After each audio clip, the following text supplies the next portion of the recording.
नमस्कार किसान साथियों, स्वागत है आपके अपने सबसे विश्वसनीय और ज्ञानवर्धक चैनल टेक्निकल एग्रीकल्चर पर। किसान भाइयों, आज का यह एपिसोड केवल एक वीडियो नहीं है, बल्कि यह एक संपूर्ण प्रशिक्षण सत्र है। आज हम खेती के उस अध्याय को खोलने जा रहे हैं जो पिछले 50 सालों की रासायनिक चकाचौंध में कहीं खो गया था। आज हम बात करेंगे आपकी मिट्टी की असली ताकत के बारे में। हम बात करेंगे उस संजीवनी की जिसे अगर आपने सही तरीके से समझ लिया तो आप अपनी बंजर होती जमीन को फिर से सोना उगलने वाली जमीन बना सकते हैं। जी हां, आज का हमारा विषय है जीवामृत, और आज हम इसकी ऊपरी बातें नहीं करेंगे। आज हम इसके विज्ञान के महासागर में गोता लगाएंगे। अक्सर किसान भाई जीवामृत को केवल एक देसी घोल मान लेते हैं, लेकिन क्या आप जानते हैं कि एक ड्रम जीवामृत में इतने सूक्ष्म जीव होते हैं जितनी पूरी दुनिया की आबादी भी नहीं है? क्या आप जानते हैं कि जब यह घोल मिट्टी में जाता है तो 6 इंच नीचे अंधेरे में क्या हलचल होती है? आज हम इन सभी रहस्यों से पर्दा उठाएंगे। तो आप अपना काम निपटाकर चाय का प्याला लेकर आराम से बैठिए, क्योंकि अगले कुछ मिनट आपकी खेती के नजरिए को पूरी तरह बदलने वाले हैं। सबसे पहले हमें यह समझना होगा कि आखिर हमें जीवामृत की जरूरत क्यों पड़ी और हमारी मिट्टी बीमार क्यों है। देखिए, 1960 के दशक से पहले हमारे देश में रासायनिक खाद, यूरिया, डीएपी नहीं थे। फिर भी हमारे पूर्वज हजारों सालों से खेती कर रहे थे। तब मिट्टी को भोजन कौन देता था? जवाब है प्रकृति का अपना चक्र। जंगल में कोई खाद डालने नहीं जाता, फिर भी वहां के पेड़ सबसे स्वस्थ होते हैं, क्योंकि वहां की मिट्टी जिंदा है। हमारी मिट्टी भी कभी ऐसी ही थी, लेकिन हरित क्रांति के बाद हमने मिट्टी को एक नशा लगा दिया। हमने सोचा कि हम बोरी से खाद डालकर पौधे को बड़ा कर लेंगे। हमने यूरिया डाला, पौधे हरे हुए। हमें लगा हमने जंग जीत ली। लेकिन उस यूरिया और डीएपी ने धीरे धीरे हमारी मिट्टी के उन करोड़ों मित्रों को मार दिया जो प्राकृतिक रूप से खाद बनाते थे। केंचुए गायब हो गए, मित्र कीट मर गए और मिट्टी पत्थर जैसी सख्त हो गई। आज स्थिति यह है कि हम खाद की मात्रा हर साल बढ़ा रहे हैं, लेकिन उत्पादन नहीं बढ़ रहा। इसे लॉ ऑफ डिमिनिशिंग रिटर्न्स कहते हैं, यानी लागत ज्यादा, मुनाफा कम। जीवामृत इसी चक्र को तोड़ने का हथियार है। यह कोई खाद नहीं है, यह एक कल्चर है। यह उन खोए हुए जीवाणुओं को वापस बुलाने का निमंत्रण है। अब हम इस चर्चा को थोड़ा और गहरा करते हैं और जीवामृत के पीछे के माइक्रोबायोलॉजी यानी सूक्ष्म जीव विज्ञान को समझते हैं। वैज्ञानिक रूप से देखें तो हमारी और आपकी खेत की मिट्टी में दुनिया के सारे पोषक तत्व मौजूद हैं। Phosphorus, potash, zinc, sulphur, iron, सब कुछ हमारी मिट्टी में भरा पड़ा है। वैज्ञानिक रिसर्च बताती है कि हमारी मिट्टी में इतना पोटाश है कि हम अगले 100 सालों तक भी खेती करें तो वह खत्म नहीं होगा। लेकिन समस्या यह है कि यह सब अघुलनशील अवस्था में है, यानी यह फिक्स हो चुका है। जैसे आपके घर में गेहूं रखा है, लेकिन आप गेहूं नहीं खा सकते, आपको रोटी चाहिए। गेहूं को रोटी बनाने के लिए चक्की और रसोइयां चाहिए। मिट्टी में वो रसोइयां कौन है? वो हैं बैक्टीरिया, जैसे फॉस्फेट सॉल्युबिलाइजिंग बैक्टीरिया पीएसबी, जो पत्थर बने फास्फोरस को घोलकर पौधे को पिलाते हैं। जैसे एजोटोबैक्टर, जो हवा से नाइट्रोजन खींचकर जड़ों में जमा करते हैं। रसायनों ने इन रसोइयों को मार दिया है। जीवामृत का काम है इन रसोइयों की फौज तैयार करना और उन्हें खेत में वापस भेजना। जब हम जीवामृत बनाते हैं तो हम ड्रम के अंदर इन बैक्टीरिया का प्रजनन करवाते हैं, उनकी संख्या बढ़ाते हैं और फिर उन्हें खेत में छोड़ देते हैं। आइए अब एक एक करके उन 5 महाशक्तिशाली सामग्रियों के बारे में विस्तार से बात करते हैं जिनसे जीवामृत बनता है। हम सिर्फ सामग्री का नाम नहीं लेंगे, बल्कि यह जानेंगे कि विज्ञान की दृष्टि से वही सामग्री क्यों चुनी गई। सबसे पहली और सबसे मुख्य सामग्री है देसी गाय का गोबर। यहां बहुत से किसान पूछते हैं कि क्या भैंस का गोबर चलेगा, क्या जर्सी या होल्स्टिन गाय का गोबर चलेगा? इसका सीधा और वैज्ञानिक जवाब है नहीं। क्यों? क्योंकि वैज्ञानिकों ने जब देसी गाय के गोबर की जांच की तो पाया कि देसी गाय की आंत, जिसे हम गट कहते हैं, उसमें एक विशेष प्रकार की ब्रह्मांडीय ऊर्जा और सूक्ष्म जीवों का वास है।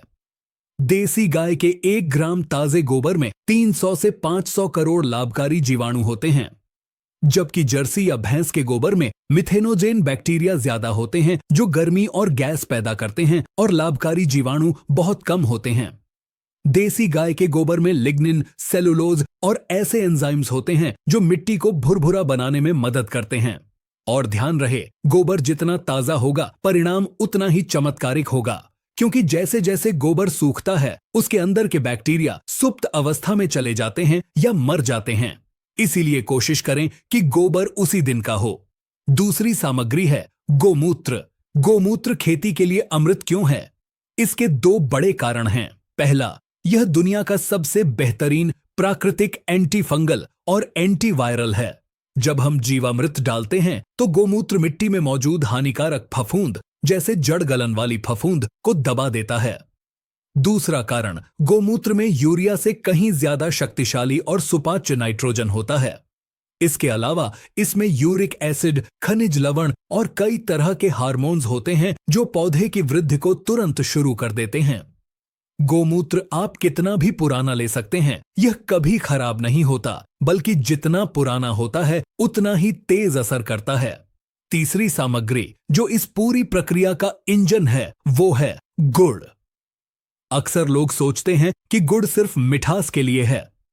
नहीं दोस्तों, यहां गुड़ का काम बहुत ही टेक्निकल है। देखिए, बैक्टीरिया को अपनी जनसंख्या बढ़ाने के लिए यानी प्रजनन, रिप्रोडक्शन करने के लिए ऊर्जा की जरूरत होती है, और बैक्टीरिया का सबसे पसंदीदा भोजन है कार्बन। गुड़ गन्ने का सबसे शुद्ध रूप है और यह कार्बोहाइड्रेट और कार्बन का भंडार है।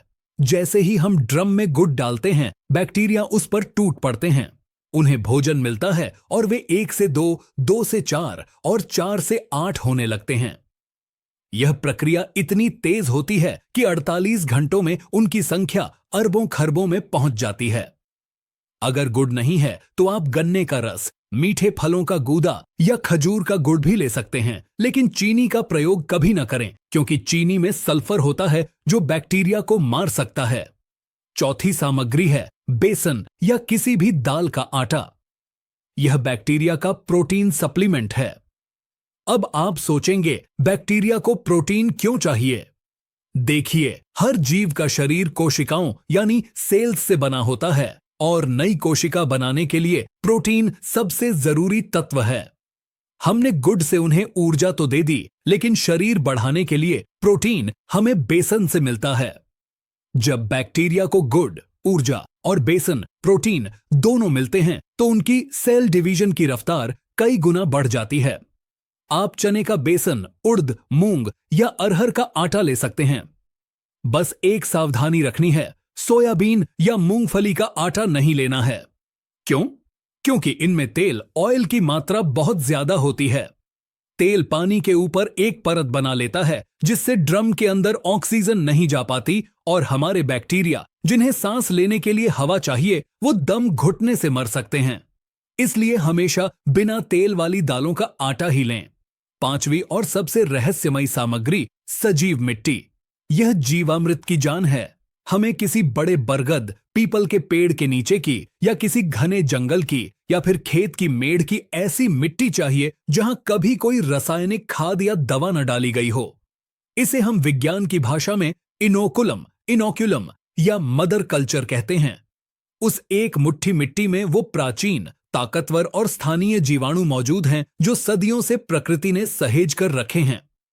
जब हम उस मिट्टी को ड्रम में डालते हैं तो हम उन शक्तिशाली जीवाणुओं को एक अनुकूल वातावरण, होटल जैसा माहौल दे रहे हैं जहां वे अपनी सेना बढ़ा सकें। यह दही जमाने के लिए जामन का काम करती है। अब हम बात करेंगे जीवामृत बनाने की सटीक और वैज्ञानिक विधि पर। यहां छोटी छोटी बातें बहुत मायने रखती हैं। आपको 100-200 लीटर का ड्रम लेना है। ध्यान रहे, ड्रम प्लास्टिक का ही हो। लोहे, तांबे या पीतल के बर्तन का प्रयोग बिल्कुल वर्जित है, क्योंकि जीवामृत बनते समय उसमें कई तरह के कार्बनिक अम्ल, ऑर्गेनिक एसिड्स बनते हैं जो धातु के साथ प्रतिक्रिया करके विषैला तत्व बना सकते हैं। ड्रम में लगभग 170 से 180 लीटर पानी भरें। पानी का भी ध्यान रखें, अगर आप बोरवेल का खारा पानी ले रहे हैं तो परिणाम थोड़े कम आ सकते हैं। मीठा पानी या नहर का पानी सर्वोत्तम है। अगर नल का पानी ले रहे हैं जिसमें क्लोरीन आता है तो उस पानी को एक दिन खुले में छोड़ दें ताकि क्लोरीन उड़ जाए, क्योंकि क्लोरीन बैक्टीरिया को मार देता है। अब इसमें 10 किलो ताजा गोबर, 10 लीटर गोमूत्र, 2 किलो गुड़ और 2 किलो बेसन को अलग से बाल्टी में अच्छे से घोलकर ड्रम में डाल दें। आखिर में वो 1 मुट्ठी सजीव मिट्टी डाल दें। अब आता है इस प्रक्रिया का सबसे महत्वपूर्ण हिस्सा, घोल को चलाना या घुमाना। आपको एक लकड़ी का डंडा लेना है और घोल को घड़ी की सुई की दिशा में क्लॉकवाइज घुमाना है। दाएं से बाएं, इसे एंटी क्लॉकवाइज यानी उल्टा नहीं घुमाना है। इसके पीछे 2 बड़े कारण हैं। पहला कारण आध्यात्मिक और ब्रह्मांडीय ऊर्जा से जुड़ा है, जिसे हम वॉर्टेक्स एनर्जी कहते हैं। जब हम किसी द्रव को क्लॉकवाइज घुमाते हैं तो वह सकारात्मक ऊर्जा को ग्रहण करता है। लेकिन इसका दूसरा और ठोस वैज्ञानिक कारण है ऑक्सीजन का संचार। हमारे जो मित्र जीवाणु हैं वे एरोबिक हैं। इसका मतलब है कि उन्हें जिंदा रहने के लिए ऑक्सीजन की सख्त जरूरत है। जब हम डंडे से गोल गोल घुमाते हैं तो पानी में एक गहरा भंवर वॉर्टेक्स बनता है। यह भंवर ऊपर की हवा और ऑक्सीजन को खींचकर ड्रम के पेंदे तक ले जाता है। इससे पूरे घोल में ऑक्सीजन का लेवल बढ़ जाता है और बैक्टीरिया तेजी से सांस ले पाते हैं। अगर आप इसे नहीं घुमाएंगे तो ऊपर एक पपड़ी जम जाएगी, ऑक्सीजन नीचे नहीं जाएगी और नीचे के बैक्टीरिया मर जाएंगे और फिर घोल से बदबू आने लगेगी। इसलिए दिन में कम से कम 2 बार, सुबह और शाम 2-2 मिनट के लिए इसे घुमाना अनिवार्य है। अब सवाल आता है कि इसे कितने दिन रखना है। यह मौसम पर निर्भर करता है। सूक्ष्मजीव तापमान के प्रति बहुत संवेदनशील होते हैं। अगर गर्मी का मौसम है तो बैक्टीरिया बहुत तेजी से प्रजनन करते हैं और आपका जीवामृत मात्र 48 घंटे 2 दिन में तैयार हो जाता है। अगर सर्दी का मौसम है तो उन्हें अपनी संख्या बढ़ाने में समय लगता है, तब आपको 4 से 6 दिन का समय लग सकता है। आप कैसे पहचानेंगे कि जीवामृत तैयार है? जब आप ड्रम का ढक्कन, बोरी हटाएंगे तो आपको एक खट्टी मीठी सिरके जैसी या खमीर उठने जैसी गंध आएगी। घोल का रंग भी बदलकर सुनहरा या गहरा भूरा हो जाएगा। ऊपर बहुत सारे बुलबुले और झाग दिखेंगे। यह संकेत है कि फर्मेंटेशन किण्वन की प्रक्रिया पूरी हो चुकी है और अब यह घोल साधारण पानी नहीं बल्कि अरबों सूक्ष्म जीवों का एक महासागर बन चुका है। यहां एक सावधानी और, ड्रम को हमेशा छाया में रखें, पेड़ के नीचे या किसी छप्पर के नीचे। इसे सीधी धूप से बचाना है। सूर्य की अल्ट्रावायलेट किरणें इन नाजुक जीवाणुओं को पल भर में मार सकती हैं। और ड्रम के मुंह को कभी भी एयर टाइट कसकर ढक्कन से बंद न करें। उसे झूठ की बोरी या सूती कपड़े से बांधें। इससे गैस बाहर निकल सकेगी और हवा अंदर जा सकेगी। अगर ढक्कन कस दिया तो अंदर गैस का दबाव बन जाएगा और बैक्टीरिया ऑक्सीजन की कमी से मर जाएंगे। आइए अब इस वीडियो के सबसे महत्वपूर्ण भाग की ओर बढ़ते हैं, जीवामृत का खेत में प्रयोग और उसके काम करने का तरीका। आखिर यह मिट्टी में जाकर करता क्या है? जब आप सिंचाई के पानी के साथ जीवामृत को खेत में छोड़ते हैं तो यह एक उत्प्रेरक कैटलिस्ट का काम करता है। जैसे ही यह जीवामृत मिट्टी के कणों को छूता है, इसमें मौजूद बैक्टीरिया मिट्टी में फैल जाते हैं। सबसे पहला बदलाव जो आप देखेंगे वह है केंचुओं की वापसी। देखिए, देसी केंचुए हमारी मिट्टी के सबसे बड़े इंजीनियर हैं। वे जमीन में 10 से 15 फीट नीचे समाधि लेकर सो रहे होते हैं, क्योंकि ऊपर की सतह पर रसायनों की गर्मी और जहर है। जीवामृत की गंध केंचुओं के लिए एक सिग्नल है कि ऊपर का माहौल अब अनुकूल और ठंडा हो गया है। वे पागलों की तरह ऊपर भागते हैं और जब लाखों केंचुए नीचे से ऊपर और ऊपर से नीचे आते जाते हैं तो वे मिट्टी में करोड़ों अदृश्य छेद, पोर्स बना देते हैं। इन छेदों का महत्व बहुत बड़ा है। जब बारिश होती है या आप सिंचाई करते हैं तो पानी बहकर बाहर नहीं जाता, बल्कि इन छेदों के जरिए सीधा जमीन के भूगर्भ में उतर जाता है। इससे आपका वाटर लेवल सुधरता है और सबसे बड़ी बात, इन छेदों के कारण पौधों की जड़ों तक भरपूर हवा पहुंचती है। विज्ञान कहता है कि पौधे की जड़ को 50% पानी और 50% हवा चाहिए। इसे वाफसा स्थिति कहते हैं। रासायनिक खेती में मिट्टी इतनी सख्त हो जाती है कि हवा जड़ों तक नहीं पहुंच पाती, जिससे जड़ें गलने लगती हैं। जीवामृत मिट्टी को इतना भुरभुरा बना देता है कि आप हाथ से ही मिट्टी खोद सकते हैं। जड़ों का विकास, रूट डेवलपमेंट, सामान्य से 3 गुना ज्यादा होता है और जड़ें जितनी गहरी होंगी, पौधा उतना ही आंधी तूफान में स्थिर रहेगा और पोषक तत्व उठा पाएगा। दूसरा बड़ा काम जीवामृत करता है ह्यूमस का निर्माण। जीवामृत मिट्टी में पड़े फसल अवशेषों, सूखी पत्तियों और जड़ों को बहुत तेजी से गलाता है। रासायनिक खेती में जो पराली या अवशेष सड़ने में 6 महीने लेते हैं, जीवामृत के बैक्टीरिया उसे 1 महीने में काला सोना यानी ह्यूमस बना देते हैं। ह्यूमस मिट्टी की वो काली शक्ति है जो पानी को सोख कर रखती है। जिस खेत में ह्यूमस अच्छा है, वहां अगर आप 20 दिन भी पानी न दें तो भी फसल सूखेगी नहीं, क्योंकि ह्यूमस ने नमी को पकड़ रखा है। तीसरा काम है रोग प्रतिरोधक क्षमता। जीवामृत में ट्राइकोडर्मा और स्यूडोमोनास जैसे मित्र फफूंद अपने आप पनपते हैं। ये खेत के चौकीदार हैं। जब ये खेत में फैल जाते हैं तो ये हानिकारक फफूंद को जगह ही नहीं देते। इसे स्पेस कंपटीशन कहते हैं। जब खेत में अच्छे बैक्टीरिया भरे होंगे तो बुरे बैक्टीरिया के लिए जगह ही नहीं बचेगी। इससे उकठा, जड़ गलन, कॉलर रॉट जैसी बीमारियों का खर्चा अपने आप बच जाता है। अब बात करते हैं प्रयोग विधि की। इसे देना कैसे है? अगर आप फ्लड इरिगेशन, खुला पानी देते हैं तो सबसे आसान तरीका है कि मुख्य नाली, मेन कैनल पर ड्रम रख दें और उसमें एक टोटी लगा दें। टोटी को इतना खोलें कि जब तक आपके 1 एकड़ खेत में पानी चले तब तक वह 200 लीटर का ड्रम धीरे धीरे खाली होता रहे। यह सबसे बेहतरीन तरीका है, क्योंकि पानी के साथ जीवामृत खेत के कोने कोने तक पहुंच जाता है। अगर आपके पास ड्रिप इरिगेशन, टपक सिंचाई है तो थोड़ी सावधानी जरूरी है। जीवामृत को ड्रम से निकालने के बाद उसे कम से कम 2-3 बार बारीक कपड़े से छानना होगा, नहीं तो गोबर या बेसन के कण ड्रिप के फिल्टर या नोजल को जाम कर सकते हैं।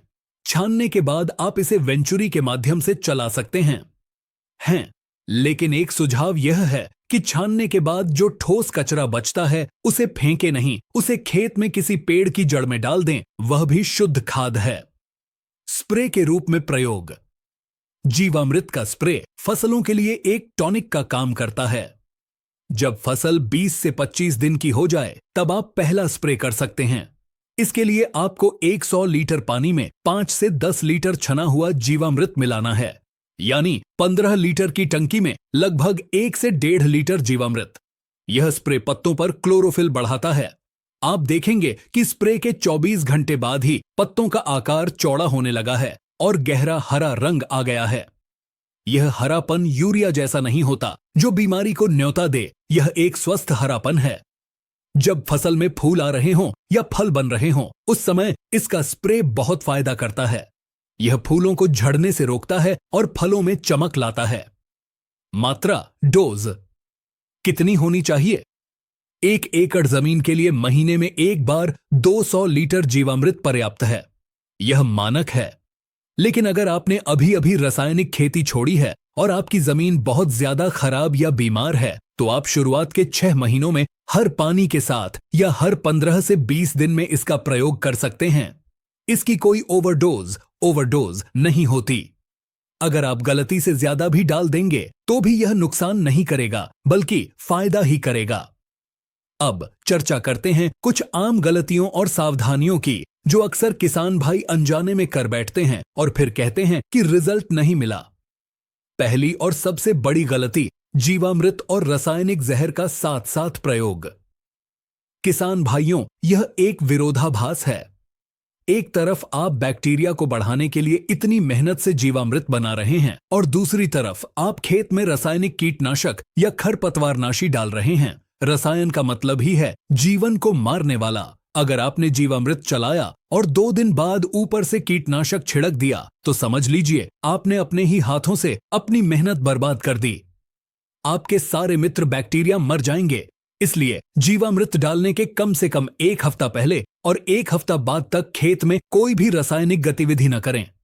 सबसे अच्छा तो यही है कि धीरे धीरे रसायनों को पूरी तरह बंद कर दें। दूसरी गलती, समय सीमा, शेल्फ लाइफ। जीवामृत को बनाकर महीनों तक स्टोर नहीं किया जा सकता। यह कोई बाजार की दवा नहीं है, यह एक लिविंग कल्चर है। जब तक ड्रम में गुड़ और बेसन है, बैक्टीरिया बढ़ते रहेंगे, लेकिन 7 दिन के बाद ड्रम का भोजन खत्म होने लगता है।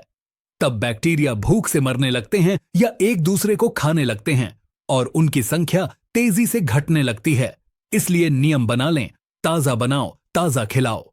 बनाने के 7 दिनों के भीतर इसका प्रयोग कर लेना ही सर्वोत्तम है। तीसरी गलती, अपर्याप्त नमी। जीवामृत डालने के बाद खेत में नमी का होना बहुत जरूरी है। बैक्टीरिया को तैरने और चलने के लिए नमी चाहिए। अगर आप सूखी जमीन में जीवामृत छिड़क देंगे तो वे काम नहीं कर पाएंगे।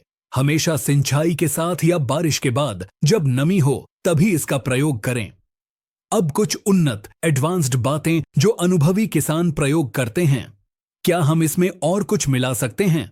जी हां, अगर आपके क्षेत्र में नीम के पत्ते, आक, मदार के पत्ते या सहजन, मुनगा के पत्ते मिलते हैं तो आप जीवामृत बनाते समय उनकी चटनी बनाकर डाल सकते हैं। सहजन में बहुत सारे विटामिन होते हैं, नीम में एंटीबैक्टीरियल गुण होते हैं। यह आपके जीवामृत को और भी शक्तिशाली सुपर जीवामृत बना देगा। फलों के बागों में इसका प्रयोग कैसे करें? अगर आपके पास आम, अमरूद या नींबू का बाग है तो आपको ड्रिप की भी जरूरत नहीं। आप रिंग विधि अपनाएं। पेड़ के तने से 2-3 फीट दूर जहां पेड़ की छाया, कैनोपी खत्म होती है, वहां एक गोल नाली या रिंग बना लें। क्योंकि पेड़ की भोजन उठाने वाली जड़ें, फीडर रूट्स वहीं होती हैं। उस रिंग में जीवामृत डालें और मिट्टी से ढक दें। सूखे पत्तों की मल्चिंग कर दें। आप देखेंगे कि पेड़ की ग्रोथ में जो रुकावट थी वह दूर हो गई है। जीवामृत के आर्थिक पहलू पर भी बात करना जरूरी है। आज खेती में सबसे बड़ा संकट लागत का है। यूरिया, डीएपी और दवाइयों का खर्चा इतना बढ़ गया है कि किसान के हाथ में कुछ नहीं बचता। जीवामृत की लागत क्या है? गोबर घर का, गोमूत्र घर का, मिट्टी खेत की। सिर्फ थोड़ा सा गुड़ और बेसन बाजार से लाना है, यानी मुश्किल से 100 या 150 रुपए में आप 1 एकड़ की खाद तैयार कर लेते हैं। जहां आप हजारों रुपए खर्च करते थे, वहां अब मात्र 100 रुपए खर्च हो रहे हैं। अगर उत्पादन थोड़ा कम भी हुआ, जो कि नहीं होता, तो भी लागत कम होने से आपका शुद्ध मुनाफा बढ़ जाता है। और अंत में मैं एक बात बहुत जिम्मेदारी से कहना चाहता हूं, जीवामृत कोई जादू की छड़ी नहीं है कि आज डाला और कल जंगल खड़ा हो गया। यह एक तपस्या है। जब कोई मरीज आईसीयू से निकलता है तो वह तुरंत दौड़ने नहीं लगता, उसे ठीक होने में समय लगता है। आपकी मिट्टी भी आईसीयू में है, रसायनों की वजह से। जब आप जीवामृत शुरू करेंगे तो हो सकता है पहले साल आपको थोड़ा कम उत्पादन मिले या फसल देखने में उतनी हरी भरी न लगे जितनी यूरिया से लगती थी। लेकिन घबराएं नहीं, धैर्य रखें। यह मिट्टी अपनी आदत बदल रही है। पहले साल मिट्टी खुद को ठीक करेगी, दूसरे साल से आपको परिणाम दिखने लगेंगे और तीसरे साल में आपकी मिट्टी इतनी उपजाऊ हो जाएगी कि आपको बाहर से कुछ भी डालने की जरूरत नहीं पड़ेगी। आपकी फसल में बीमारी नहीं आएगी, दाने का वजन बढ़ेगा, चमक बढ़ेगी और सबसे बड़ी बात, उस अनाज का स्वाद बदल जाएगा। जो गेहूं या चावल जीवामृत से पैदा होगा, उसकी रोटी का स्वाद ही अलग होगा, उसकी शेल्फ लाइफ ज्यादा होगी। बाजार में भी अब ऐसे रसायन मुक्त अनाज की मांग बढ़ रही है और भाव भी अच्छा मिल रहा है। तो किसान भाइयों, यह थी जीवामृत की पूरी A to Z कहानी। हमने कोशिश की है कि विज्ञान के हर पहलू को छू सकें।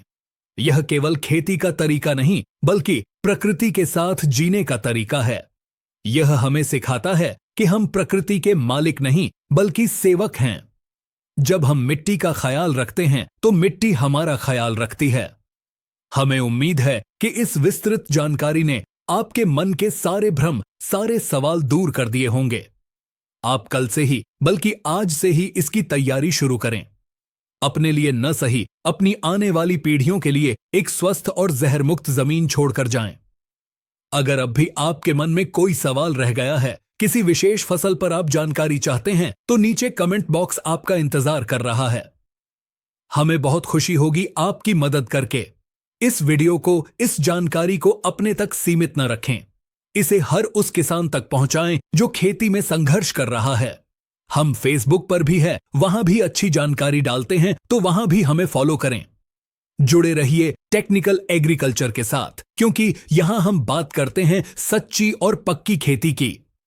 अपना और अपनी फसलों का ख्याल रखें। मिलते हैं बहुत जल्द एक और बेहतरीन विषय के साथ। तब तक के लिए नमस्कार। जय हिंद, जय किसान।